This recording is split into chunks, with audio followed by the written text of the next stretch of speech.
அனைவருக்கும் வணக்கம். இன்றைய செய்தி நாளைய வரலாறு என்ற தலைப்பில் தினந்தோறும் முரசொலி நாளிதழில் வர செய்தியை என்னுடைய யூடியூப் சேனல்ல பதிவு பண்ணிட்டு வரேன். அதன் தொடர்ச்சியாக இன்று வெள்ளிக்கிழமை 4 செப்டம்பர் 2020 முரசொலி நாளிதழில் என்ன செய்தி வந்திருக்குன்னு இப்ப நம்ம பார்க்கலாம். பொதுக்குழு கூட்டம், வருகின்ற சட்டமன்ற தேர்தல் மற்றும் முக்கிய பிரச்சனைகள் குறித்து தலைவர் மு க ஸ்டாலின் மாவட்ட செயலாளர்களுடன் ஆலோசனை காணொலி காட்சி வாயிலாக நடைபெற்றது. திமுக பொதுக்குழு கூட்டம், வருகின்ற சட்டமன்ற தேர்தல் முக்கிய பிரச்சனை குறித்து திமுக தலைவர் மு க ஸ்டாலின் திமுக மாவட்ட செயலருடன் காணொலி காட்சி வாயிலாக ஆலோசனை நடத்தியிருக்காரு. அது இன்னைக்கு முரசொலி முதல் கூட்டத்தில் செய்தியா வந்திருக்கு. தலைவர் மு க ஸ்டாலினிடம் வாழ்த்து பெற்று பொதுச் செயலாளர் பொறுப்புக்கு துரைமுருகன், பொருளாளர் பொறுப்புக்கு டி.ஆர். பாலு வேட்புமனு தாக்கல்.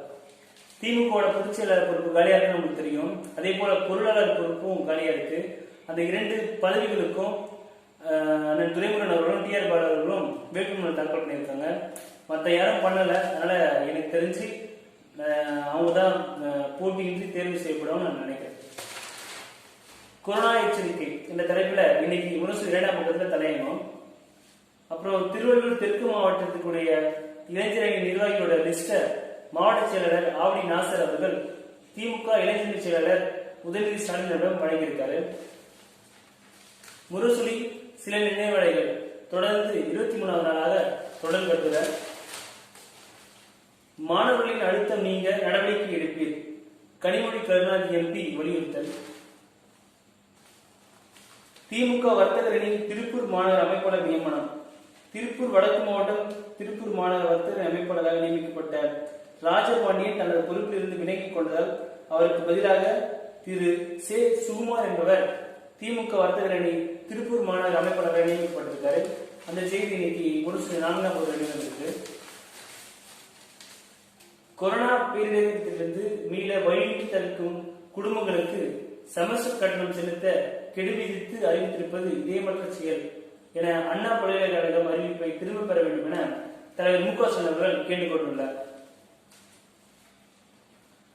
சூப்பர் ஸ்டார் ரஜினிகாந்த் அவர்கள் திமுக பொருளாளராக தேர்ந்தெடுக்கப்படவுள்ள அண்ணன் டி.ஆர். பாலு அவர்களுக்கும் பொதுச் செயலாளராக தேர்ந்தெடுக்கப்பட உள்ள அண்ணன் துரைமுருகன் அவர்களுக்கும் வாழ்த்து செய்தி தெரிவிச்சிருக்காரு. காஞ்சிபுரம் வடக்கு மாவட்ட பொதுக்குழு உறுப்பினருக்கு வேண்டுகோள். தாமான் பரசன் எம்எல்ஏ அறிவிப்பு. அதாவது திமுக பொதுக்குழு கூட்டம் வருகின்ற 9ஆம் தேதி செப்டம்பர் மாதம் 2020 நடக்கிறது. அவர் பொதுக்குழு உறுப்பினர்கள் எல்லாம் ஒரு மண்டபமோ ஏதோ ஒரு இடத்துல அந்த மாவட்டத்துக்குள்ள இருக்கிறவங்க ஒன்னா சேர்ந்து காலை 8:30 மணிக்கு அசம்பிள் ஆகணும்னு சொல்லிட்டு காஞ்சிபுரம் வடக்கு மாவட்ட செயலாளர் அண்ணன் தாமான் அவர்கள் அறிவித்திருக்காரு. புதுச்சேரி மாநில முன்னாள் எம்எல்ஏ எம்.ஏ.எஸ். சுப்பிரமணியம் மறைவு.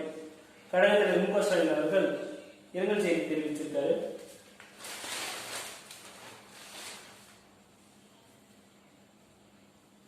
அனைவருக்கும் வீடு வழங்கும் திட்டத்தில் பல கோடி ஊழல், அதிகாரிகள் லஞ்சம் வாங்குவதாக புகார். சொன்னா கேட்டதுன்னு இன்னைக்கு சென்னை மேற்கு மாவட்டம் சேப்பாக்கம் திருவல்லிக்கேணி சட்டமன்ற தொகுதியில தலைவர் கலைஞருடைய 2ஆம் ஆண்டு நினைவு நாளை முன்னிட்டு நலத்திட்ட உதவிகளை இளைஞரணி செயலாளர் உதயநிதி ஸ்டாலின் அவர் வழங்குறாரு. அதற்கான விளம்பரத்தை தான் கொடுத்திருக்காங்க. மேற்கு மாவட்ட செயலாளர் சிற்றரசு அவர்கள் ஒரு பக்கம் விளம்பரம் கொடுத்திருக்காரு. அதே போல சேப்பாக்கம் பகுதி திமுக செயலாளர் அண்ணன் எஸ். மதுமோகன் அவர்களும் ஒரு பக்கத்துக்கு விளம்பரம் கொடுத்திருக்காரு. இன்னைக்கு முரசொலி மொத்தம் 10 பக்கம். இதோட முரசொலியோட செய்தி முடியுது. நாளைக்கு முரசொலி நாளைக்கு பார்க்கலாம். நன்றி.